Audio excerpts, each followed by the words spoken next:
গণতান্ত্রিক আন্দোলনের দাবিতে সক্রিয় ব্যক্তিদের গুম-খুনের শিকার হতে হয়েছে কয়েক বছর ধরেই।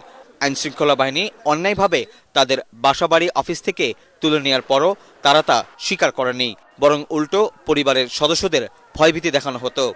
এরই ধারাবাহিকতায় জুলাই আগস্ট স্বৈরাচার সরকারের পতনের দাবিতে ছাত্র আন্দোলনে নির্বিচারভাবে হত্যা করা হয়েছে নানা বয়সী মানুষকে।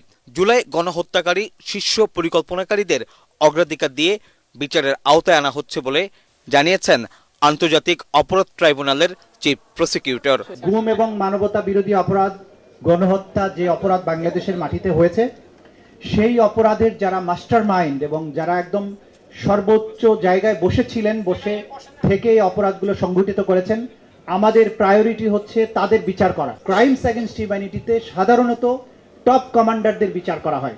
আমরা সে কারণে এই